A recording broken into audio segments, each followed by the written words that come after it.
पढ़ी आए थे और उसके बाद भी बीच में आए थे। बीच में मेरे बेटे के साथ भी महिला संघ के प्रोग्राम के लिए हम लोग भरनो बड़ी पेरिश आए थे।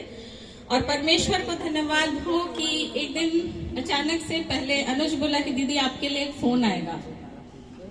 हमको लगता है संडे का आफ्टरनून था और बोले कि आप जा सकेंगे क्या भरनो पड़ी, एक फोन आएगा। और पूर्वी क्षेत्र मेरे लिए कमजोरी है।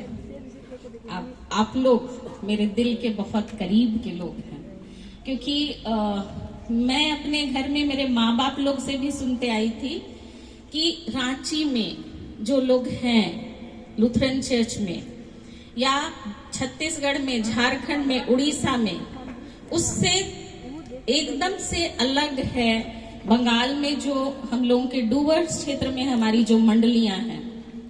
और बचपन से वो प्यार था और उसी के कारण मैंने अपनी पढ़ाई के समय में भी, जब मैं अपना स्नातकोत्तर पढ़ाई कर रही थी, पोस्ट ग्रेजुएशन, तो मैंने रिसर्च किया था, शोध किया था राजा भात और भरनोबाड़ी टी स्टेट की आदिवासी महिलाओं के ऊपर, और उस शोध का एक किताब भी छपा हुआ है, भोपाल में पब्लिकेशन है उससे। और मैं धन्यवाद देती हूँ कि परमेश्वर को कि ये मौका दिया कि सैमुअल ने मुझे फोन किया कि दीदी आप आ सकते हैं 2 महीना पहले, और ये मौका मिला कि मैं आप सबों के बीच में आ पाई। परमेश्वर को बहुत धन्यवाद। धन्यवाद इसलिए कि आप लोगों के पास आ पाई, धन्यवाद इसलिए कि मेरे छोटे भाई के साथ जो बहुत परमेश्वर के बड़े प्रचारक हैं उनके साथ में एक साथ फिर से मंच साझा करने का मौका मिला है, प्रभु के वचन के प्रचार करने का मौका मिला है। और मेरे लिए जो विषय है, किसी को पता है क्या विषय मिला है मुझे?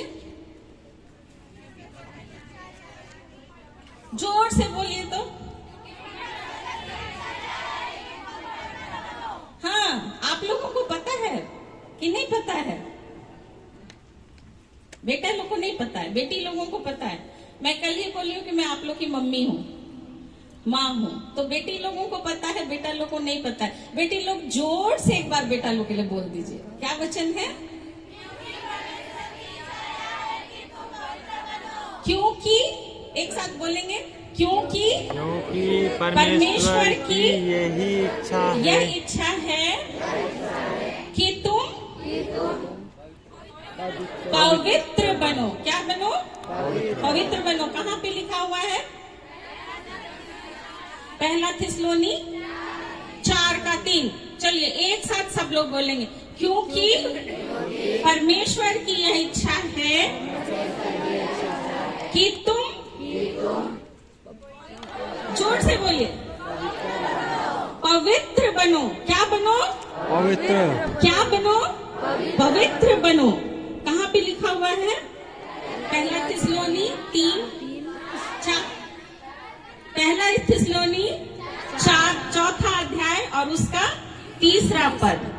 तो इस चीज को समझना होगा कि क्योंकि से शुरू है ये शब्द, ये या वाक्य। क्यों परमेश्वर चाहता है कि हम पवित्र बने?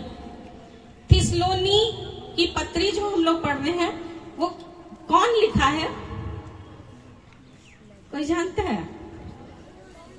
पौलुस प्रेरित, यीशु का 12 चेला में था।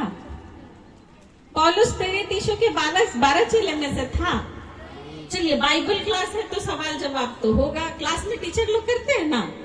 हाँ, पौलुस प्रेरित का पहला नाम क्या था? हम इधर से सुनना चाहते हैं, क्या था? तो रे संडे स्कूल जाला कि नहीं जाला रे छुआ मान? हाँ, अकेते मन दृढ़ीकरण लेला हाथ उठा तो हम तो प्रचार बन के पूछब कि का सिखाला तोहरे, पादरी मन के पूछा। पौलुस का क्या नाम था? पहला नाम शाऊल था, और वो मसीहियों को सताता था शुरुआत में। और उसके बाद कौन उनसे मिला था? एक वो घोड़ा में बैठ के टक टक टक टक टक टक जा रहा था, और अचानक से रास्ता में उसके ऊपर एक ज्योति चमकी और वो गिर गया। और उसको कोई कहा, हे शाऊल तू मुझे क्यों सताता है? एक आवाज आया तो शाऊल का बोला, अबे साला तुम कौन है?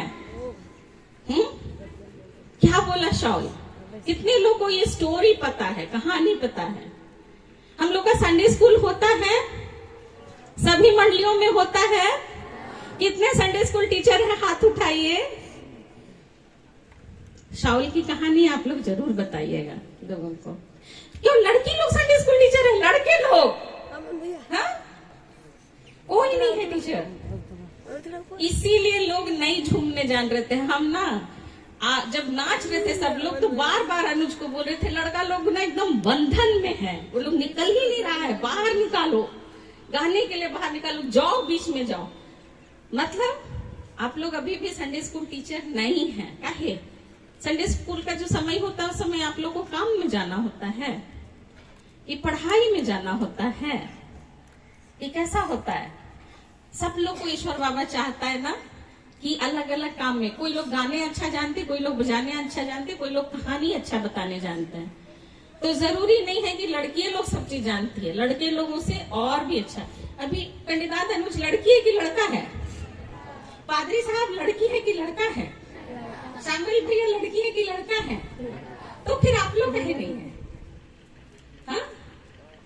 तो शाऊल को यीशु मसीह दर्शन दिए और उस दिन से उसका जीवन बदल गया और वो पौलुस हो गया और प्रभु का प्रचार करने लगा। और बहुत जगह जा जा के उन लोग प्रचार करते थे। और ये जो थिस्सलुनी की पत्री है, वो थिस्सलुनी की एक मंडली थी, एक छोटी सी मंडली थी। और उस मंडली का जो परिवेश था, जैसे आप लोग यहाँ पर हासीमारा के क्षेत्र के लोग हैं ना, सब लोग, तो हासीमारा में जितनी भी जो हम लोग का भरनोबाड़ी मंडली है, पेरिश है, उसमें कितनी मंडली है? 18 मंडली में कितना मंडली में चाय बगान है? सभी मंडली लगभग ना। तो भरनोबाड़ी का जो पेरिश है वो चाय बगान के लिए फेमस है। उसी तरह से जो थिस्सलुनी की ही मंडली थी, वो भी एक चीज के लिए फेमस थी, वो था कि वो समुद्र के किनारे थी। और वो जो शहर था थिस्सलुनी शहर, वहां पे समुद्र में क्या चलता है? पानी जहाज ना, नाव। और केवल नाव नहीं, पर बड़ा बड़ा जो पानी जहाज होता है उसमें बहुत सारा व्यापार का चीज लाया जाता था, बिजनेस। तो वो ऐसा शहर था। कितने लोग कलकत्ता शहर गए हैं? हाँ, कलकत्ता शहर देखे हैं ना, वहां भी हार्बर है, बंदरगाह है, और वहां पर भी बहुत सारा बिजनेस का काम होता है। तो थिस्सलुनी शहर ऐसा शहर था जहां पर कि बहुत सारा उस जमाने में व्यापार होता था, बिजनेस होता था, बहुत सारी चीजें थी। और वहां पर पौलुस और सिलास जाकर के वचन का प्रचार किए, यीशु मसीह के बारे में बताए। और क्या था, वहां पर एक यहूदी जाति के लोगों का एक बड़ा सा गिरजाघर था, आराधनालय। वहीं पर जाके लगातार पौलुस और सिलास वचन का प्रचार करते थे। और सिर्फ 3 सप्ताह ही लोग वहां प्रचार करने सके थे। और वहां पे बहुत सारे यहूदी लोग, गैर यहूदी लोग और बड़े बड़े घर की जो अफसर लोगों की पत्नी लोग थे, वो लोग क्रिश्चियन हुए, वो लोग मसीह को ग्रहण किए। लेकिन क्या हुआ कि वहीं पे लोग वहां देखने लगे, बिजनेस वाला लोग, कि यहाँ बहुत सा लोग यीशु मसीह को ग्रहण कर रहे हैं और गलत कामों से फिर रहे हैं। तो वो लोग वहां पर पौलुस और सिलास को बहुत डराने और धमकाने लगे और कहने लगे कि इन लोगों ने दुनिया को उलट पुलट कर दिया है, अब हम लोग को भी कर देंगे। ये प्रेरित क्रिया उसका 10वां अध्याय में ये दिखता है। और उस समय में पौलुस और सिलास को वहां से छोड़ करके उस शहर को जाना पड़ा। और उस मंडली को, चूंकि 3 हफ्ता में खड़ी की गई मंडली थी, उस मंडली को सेवकाई के लिए पौलुस चिट्ठी लिखते हैं। और उसी जगह तिमुथियुस को, जो जवान सा लड़का था, उस लड़के को भेजते हैं कि जाओ और तुम इस मंडली की सहायता करो। और इसीलिए वहां पर थिस्सलुनी की मंडली, जो कि एकदम नया जन्मा हुआ मंडली था, उसको पौलुस चिट्ठी लिखते हैं कि क्योंकि क्या है आज का जो विषय, क्योंकि परमेश्वर की इच्छा यह है कि तुम पवित्र बनो। तो इस ऐसी मंडली के बारे में यीशु मसीह की इच्छा को पौलुस प्रेरित लोगों को लिखते हैं कि परमेश्वर की इच्छा तुम्हारे लिए क्या है। मेरे पास 3 क्लास मिला हुआ है। पहला क्लास में हम लोग देखेंगे क्यों लिखा है कि क्योंकि परमेश्वर की इच्छा, किन परिस्थितियों में परमेश्वर की इच्छा ये हुई कि लोग पवित्र बने। दूसरा क्लास में हम लोग देखने की कोशिश करेंगे कि परमेश्वर की इच्छा क्या है पवित्रता में। और तीसरा हम लोग देखेंगे कि जब हम पवित्र बनेंगे तो हम लोगों में क्या क्या चीज दिखना चाहिए या हम लोगों को क्या क्या करना है। ठीक रहेगा कि नहीं रहेगा? 3 क्लास में। पहला क्लास में हम लोग क्या सीखेंगे? परमेश्वर की क्यों इच्छा है, परमेश्वर की इच्छा क्यों है। दूसरा चीज सीखेंगे दूसरा क्लास में कि उसकी इच्छा क्या है, क्यों, क्या और कैसे। 3 जो क्लास होगा उसको हम लोग उसी तरह से बांटेंगे। तो पहला जो है क्यों ये इच्छा, पौलुस प्रेरित कहता है कि क्यों परमेश्वर की इच्छा हुई, और उसमें हम लोग बातचीत करेंगे कि उस समय का सिचुएशन क्या था वहां का, या उस समय में लोग कैसे जीते थे। जितने लोग, आप लोग का सबसे नजदीक शहर कौन सा है यहाँ से, बड़ा शहर? सिलीगुड़ी। कितने लोग सिलीगुड़ी गए हैं? वाह, सब लोग। अरे बेटा लोग कोई नहीं गया है। हाथ में दर्द है, कौन है? नर्स दीदी, हाथ में दर्द है, लगता है लोग हाथ नहीं उठाने सकते हैं, तो दवाई ववाई देखिएगा। ठीक, हाथ नीचे। सिलीगुड़ी गए हैं। सिलीगुड़ी में कैसा लगा?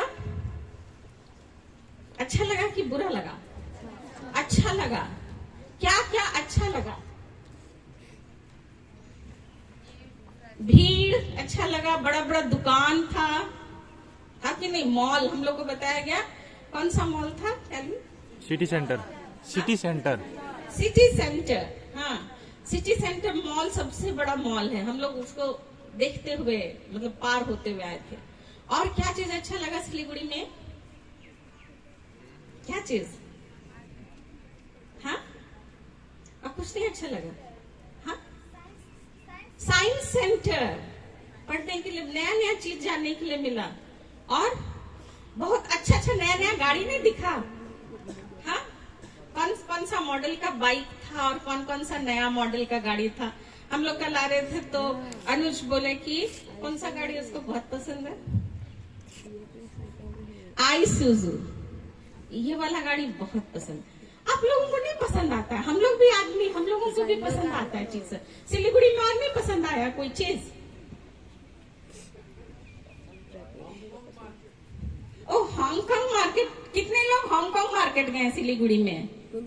हाँ, वहां अगर आप ध्यान नहीं दिए तो आपका चीज इधर से उधर पार हो जाता है, नहीं होता है? होता है। और ऐसा बोला कि ये वाला ब्रांड का है, पर वो एक्चुअली वही ब्रांड का रहता है? नहीं रहता है। वैसे ही थिस्सलुनी शहर में उस जमाने में भी बहुत सारी ऐसी चीजें थी जो आप बोल रहे हैं ना, जो होता है नहीं होता है, वैसे थी। और वहां पर व्यापार में लोग बढ़े हुए थे। अपना जीवन का उनका दिनचर्या बहुत ऐसा हड़बड़ था कि माँ बाप के लिए बच्चा को समय नहीं था, बच्चों के लिए माँ बाप को समय नहीं था। हम लोग की भी जिंदगी में होता है कि नहीं होता है? नहीं होता है। सब चीज मम्मी पापा से बात कर लेते हैं आप लोग। हाँ, इसीलिए आज हम लोग बोल रहे हैं कि शाम को बात करेंगे। जो चीज आप मम्मी पापा से नहीं कर सकते, आज हम लोग हैं आप लोग के साथ बात करने के लिए। तो उस समय उस समय जो थिस्सलुनी की मंडली थी उसमें भी ऐसे ही कुछ समस्याएं थी। और वहां पर विशेष करके पौलुस जब लिख रहे थे, वो मंडली में व्यापार केवल रुपये पैसे का व्यापार नहीं होता था। वहां अभी कंडिदात अनुज पढ़ाए, लोभ में कौन सा लोभ? पैसे का लोभ, है ना। केवल रुपया पैसा का ही व्यापार नहीं होता था, परंतु उसके साथ संपत्तियों का भी व्यापार होता था वहां। और उसके साथ साथ देह का भी व्यापार होता था। किसका व्यापार होता था? शरीर का व्यापार। मतलब वैश्यावृत्ति सुने हैं कि नहीं सुने हैं आप लोग? नहीं सुने हैं?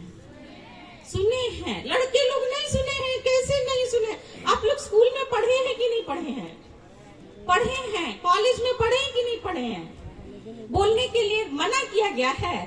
बहन लोग बोलिए तोहरे बोलबा होले ना, अगली बार से मंडली में से तोहरे के नहीं ले जा, ऐसे बोले हैं। तो बोलिए। वहां पर देह व्यापार भी था, और देह व्यापार में किस किस तरह का व्यापार होता है? शरीर का व्यापार।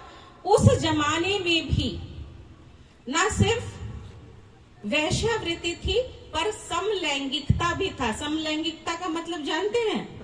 होमोसेक्सुअलिटी। नहीं जानते हैं? जहां पर लड़का सिर्फ लड़के ही से प्यार कर रहा है और शारीरिक संबंध बना रहे हैं, लड़की लड़की से प्यार करके शारीरिक संबंध बना रहे हैं, वैसी परिस्थिति थी। आज भी अगर देखा जाए तो हम लोगों के समाज में, जहां हम लोग जी रहे हैं, हम लोग के इर्द गिर्द में ऐसी समस्याएं हैं। और ऐसी समस्याओं के समय में पौलुस कहते हैं, क्योंकि परमेश्वर की यह इच्छा है कि तुम पवित्र बनो, और उस पवित्रता को पाने के लिए हम लोगों को कुछ चीजों को करना है। लेकिन हमें अभी और अधिक सोचने और समझने की जरूरत है कि आज हमारी स्थिति क्या क्या है। थिस्सलुनीकी की स्थिति को तो हम लोग बात किए, थिस्सलुनीकी जो कलीसिया थी वहां की। आज हमारे देश की क्या स्थिति है? अगर हम देखते हैं इन सारे संबंधों को, हमारे देश में लूटमार नहीं होता है? होता है। हमारे देश में तो बोलता है अंतर जातीय अंतर धर्मीय शादी कर सकते हैं। सुने हैं कि नहीं सुने हैं?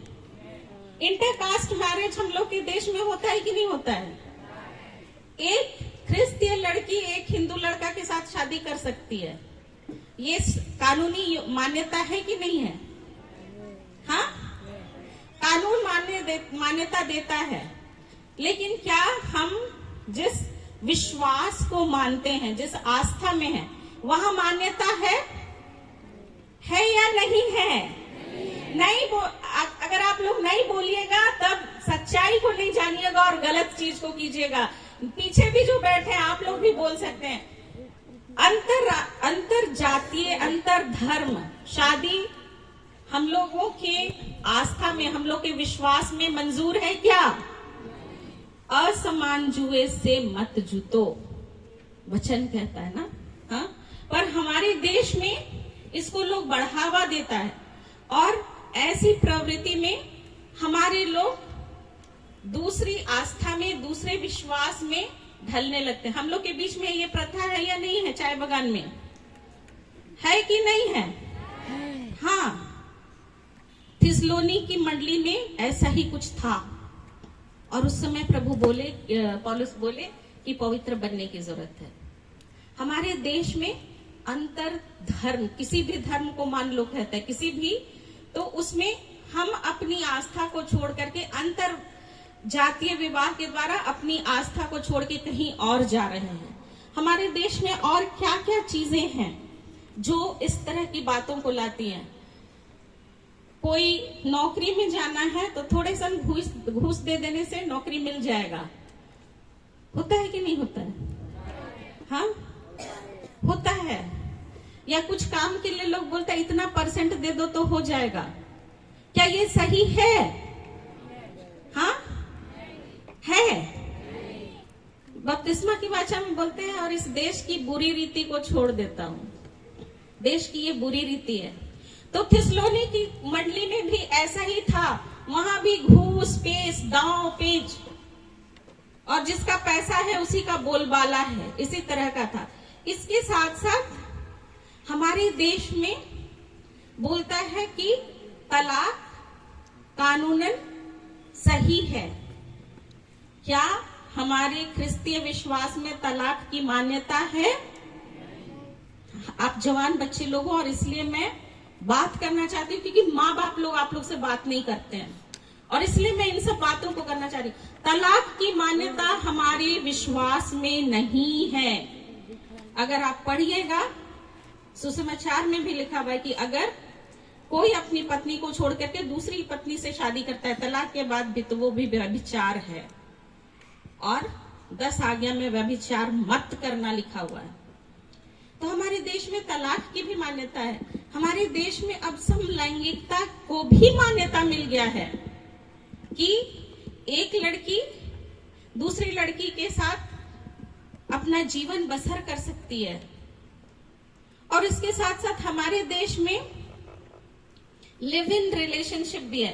शादी नहीं करके भी लोग एक साथ एक कपल की तरह रहते हैं, पति पत्नी की तरह जीवन बिताते हैं। ये जानते हैं कि नहीं जानते हैं? केवल बड़े शहरों में नहीं होता है, छोटे छोटे शहरों में भी होता है। क्योंकि आज से 5-6 साल पहले 2014 में जब हम लोगों का एक महिला संघ का सम्मेलन हो रहा था, वहां पे एक लड़की को, एक गांव की लड़की थी, हम लोगों को पता चला कि वो गुमला में आकर के पढ़ रही है, 8वां क्लास में थी, और एक हिंदू ड्राइवर के साथ में, ट्रक का ड्राइवर के साथ में गुमला में साथ में एक रूम में रहते थे उन लोग।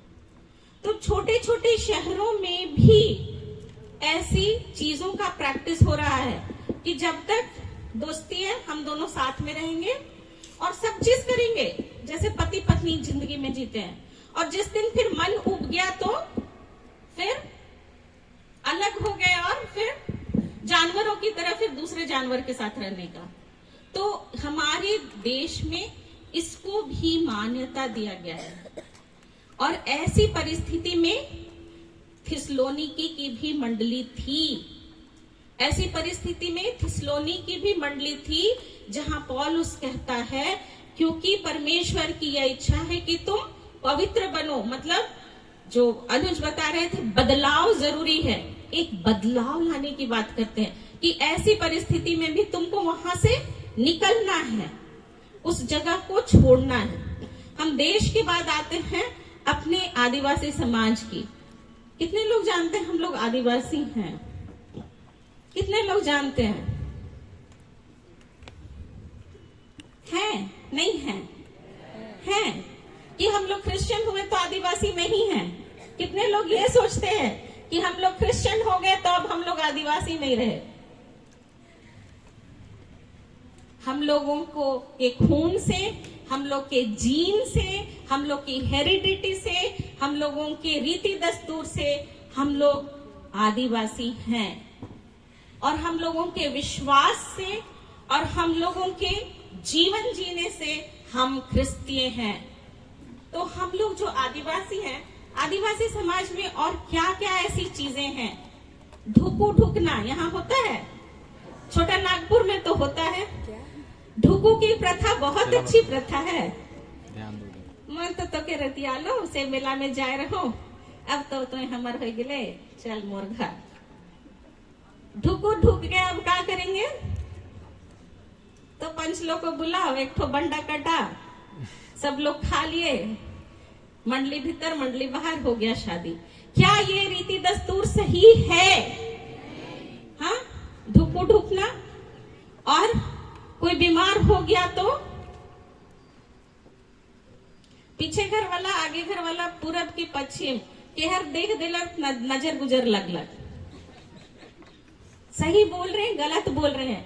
हम लोगों का अभी भी प्रचलन में है या नहीं है? है। हाँ है। और क्या है? हम लोगों का डाली टाका कितना लगता है शादी में? 25 पैसा। डाली टाका ही ना बोलते हैं। बड़ा पंच लोग बताइए तो प्रचारक साहब, होता है कि नहीं होता है? होता है। कितना होता है? अभी हम लोग का में 101 है। और साड़ी उड़ी नहीं मांगते हैं? 5 खंड है। 5 खंड साड़ी है। और अगर मुंडा लोग हैं तो सुख मुंह नहीं लगता है? हाँ? ये और उसके साथ आजकल बेटी लोग बोलते हैं हम लोग को दहेज भी चाहिए। तो का दहेजी में चाहिए? एक तो पलंग तो चाहिए, एक तो ड्रेसिंग टेबल तो चाहिए, और क्या चाहिए होता है? TV, fridge. बताओ दहेजी का शोकेस, आईना, फ्रिज, बक्सा, टीवी, बॉक्स खाट, sofa, table, bike, cycle, scooty. इतना सारा दहेज, हाँ? तो ये अच्छा चीज है नहीं। इवन जो हम लोग जो डाली टाका लेते हैं, आप लोग तो अच्छा फिक्स किए हैं कि 101 रुपया और 5 खंड कपड़ा। जाइए कहीं कहीं 35 साड़ी, 40 साड़ी, लड़का वाला का घर वाला रो रो के परेशान हो जाता है, और लड़की घर वाला लोग इतने चाहिए, और साला सूटे चाहिए, और क्या साड़ी एकदम साउथ सिल्क चाहिए, फरमाइशी साड़ी।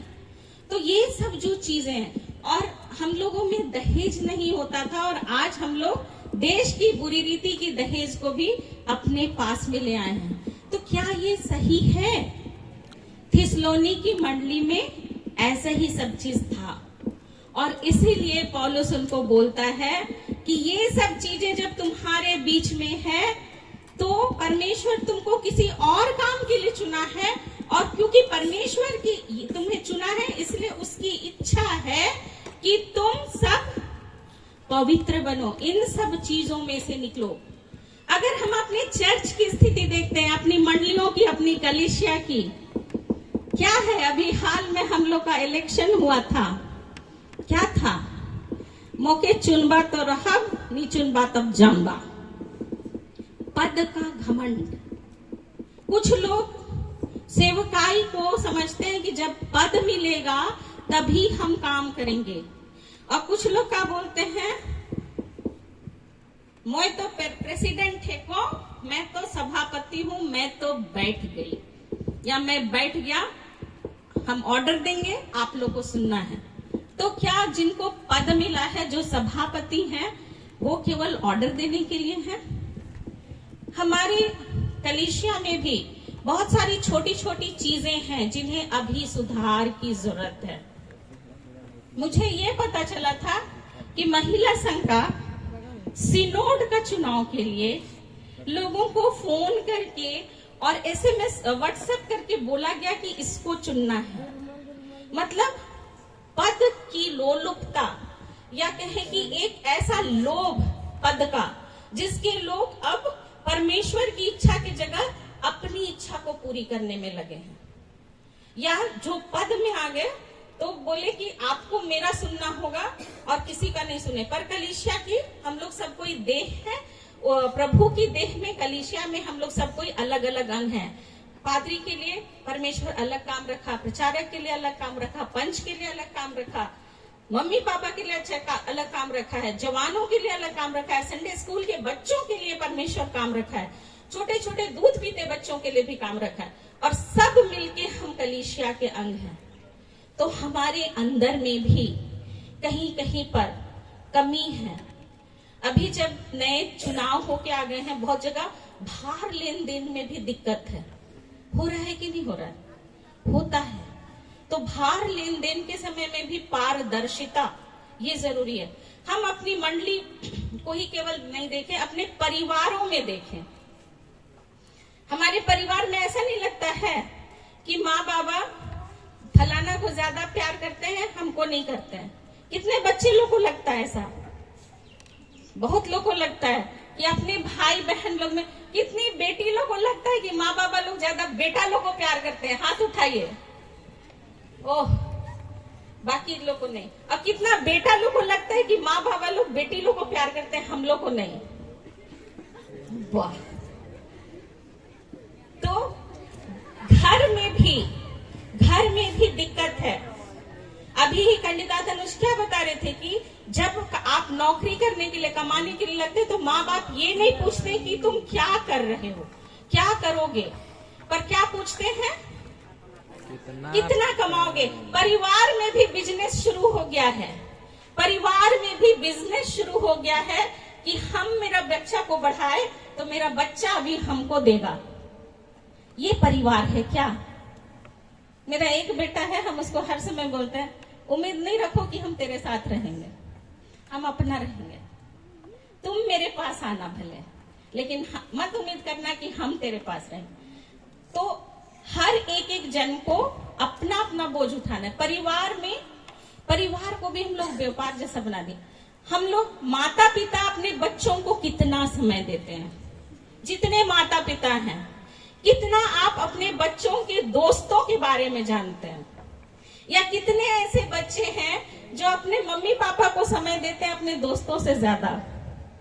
कोई है? नहीं। आज के जमाने में दोस्त ज्यादा है, माँ बाप कम है। सही बोल रहे ना? हाँ कि नहीं? हाँ। पर माँ बाप लोगों को भी बताना चाहिए कि नहीं बताना चाहिए? माँ बाबा लोग दोस्त जैसा बात नहीं करते ना, बोलते जा तो बाप के बता बे। अब बाबा के पास जाओ बस उतना ही बोलते हैं, इसीलिए नहीं बताते हैं। तो परिवार में भी ये स्थिति है। लेकिन हम ईश्वर बाबा को धन्यवाद देते हैं, मेरा बेटा अगर उसको कोई दोस्त पसंद आती है तो वो हमको बताता है, या कोई लड़की उसको अप्रोच करती है तो भी बताता है। उसके दोस्त लोग आके पूछते हैं, मेरे बेटे को बोलते हैं तेरी मम्मी हम लोग को बताएगी, बात करेगी क्या? तो माँ बाबा को ना बच्चा लोग से दोस्त बनना जरूरी है, और बच्चा लोग को भी माँ बाप से। मेरा बेटा कल परसों ही हमको बोल रहा था, अरे मम्मी तुम काहे के लिए सोचती हो, हम 22 साल हो गए लेकिन तुम्हारे लिए तो हम तेरा बेटा ही रहेंगे, छोटे बेटा रहेंगे। हम बोले हाँ वो तो है, तो नहीं पर तुम सोचो कि हम बड़े हो गए। हम बोले हाँ तुम बड़े हो गए, और हम उसलिए इज्जत करते। तो माँ बच्चे और माँ बाप और बच्चों का रिश्ता परिवार में ठंडा पड़ गया। क्यों? हम लोग साथ में खाना खाते हैं, माँ बाप के कितने परिवार ऐसे हैं जो साथ में खाना खाते हैं, एक साथ माँ बाबा बच्चे तो साथ में खाना खाते हैं, बहुत अच्छा। साथ में खाना खाते समय बात करते हैं कि अपना अपना खा के चल दिए? हाँ बात करते हैं। तो फिर मम्मी पापा को अपने बारे में बताते हैं? नहीं। तो ऐसे में कैसे होगा? तो खाना खाते समय में भी हम लोग बातचीत कर सकते हैं।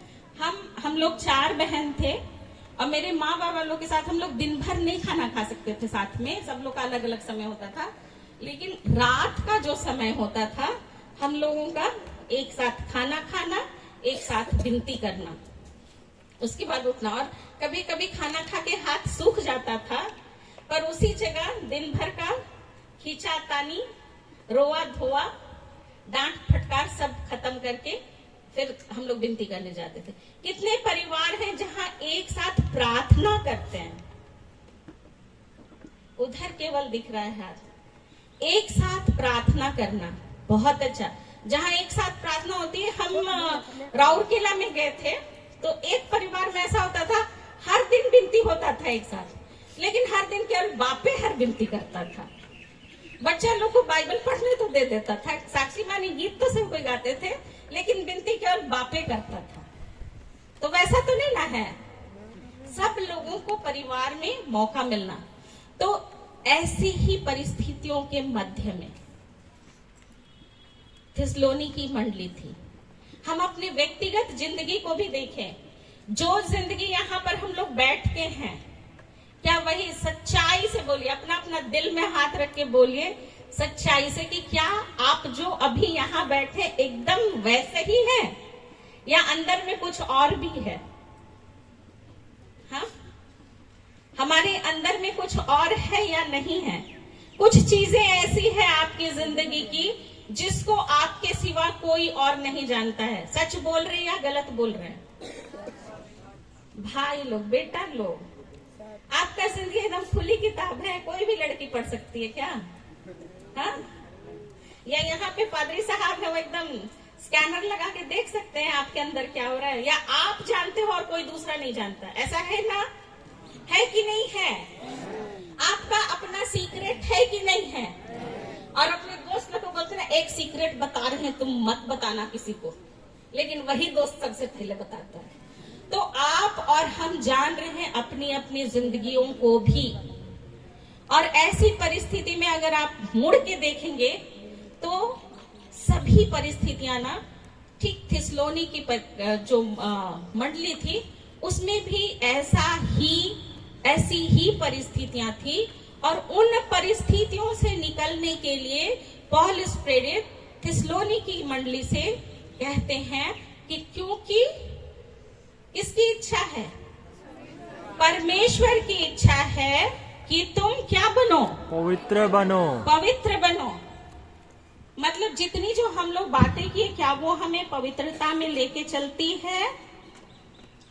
जितनी बातें हम लोग किए, क्या वो हमें पवित्रता में लेके चलती है? जो अभी तक बात किए, हम अपने अपने व्यक्तिगत जीवन को देखें तो, और अभी सोचे 2 मिनट, हम पूछेंगे ना तो आप लोग जवाब दीजिएगा। कितना समय आप अपने लिए बिताते हैं? अच्छा, उसमें नहीं। कितना समय आप स्कूल जाते हैं? कितना स्कूल कॉलेज में कितना घंटा लगता है? 24 घंटा का समय है ना? कितना घंटा सोते हैं? 8 घंटा। 6 से 8 घंटा, 6 घंटा चला गया। कितना समय खाना पीना खाने सब में बिताते हैं? 1 घंटा। 24 घंटा में 1 घंटा, तो 8 और 1 9 घंटा गया। 9 घंटा गया। 24 घंटा में कितना घंटा बचा? 24 माइनस 9 कितना हुआ? 15। 15 घंटा में कितना घंटा स्कूल या कॉलेज जाने में लगाते हैं, सब में बीतता है? 6 घंटा। तो 9 घंटा और 6 घंटा कितना हुआ? 14 घंटा। 14 घंटा में अभी भी 10 घंटा बचा है। और क्या करते हैं? खेलने में कितना घंटा लगता है? हाँ, 2 घंटा। 15 घंटा और 2 घंटा, 16 17 घंटा। कभी ऐसा घंटा नहीं गिने ना 24 घंटा का। 17 घंटा हो गया। अभी 24 में और 7 घंटा बचा हुआ है। और 7 घंटा क्या क्या में बिताते हैं? टीवी देखना। हाँ, टीवी देखना। टीवी देखने में कितना घंटा? कम 3 से 4। हाँ, अनलिमिटेड। और मोबाइल देखने में कितना घंटा? मोबाइल देखने में, और मोबाइल में क्या क्या दिखता है? हाँ, मोबाइल में क्या क्या दिखता है? सच्चे सच्चे बताइए, मोबाइल में क्या क्या चीज देखते हैं? दोनों चीजें ना। क्या क्या देखते बोले?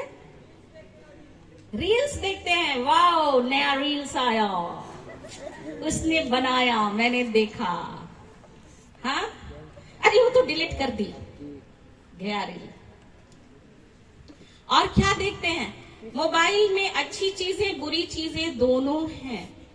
उसमें से कितनी चीजों से आपके जीवन, मोबाइल जिस चीज में आप बहुत ज्यादा समय बिताते हैं, आपको लगता है कि उसका ज्यादा इफेक्ट आपकी जिंदगी में होता है? होता है कि नहीं होता है?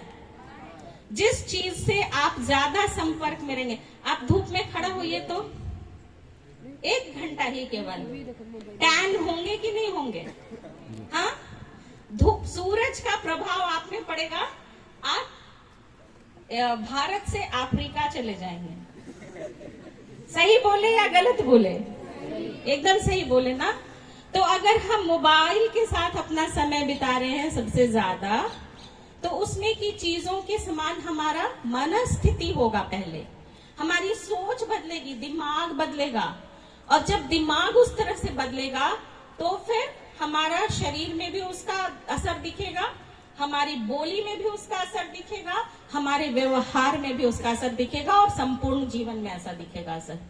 तो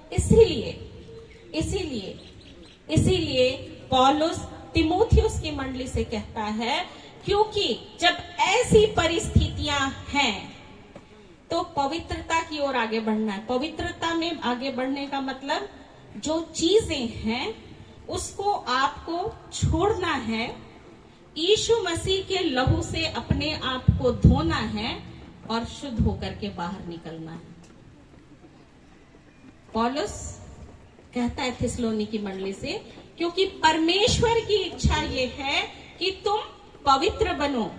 इतनी सारी परिस्थितियों के कारण ही परमेश्वर की इच्छा है कि आज आप और हम जो यहाँ इतने सारे लोग हैं, क्या बने? तो एक साथ फिर से बोलेंगे, क्योंकि जोर से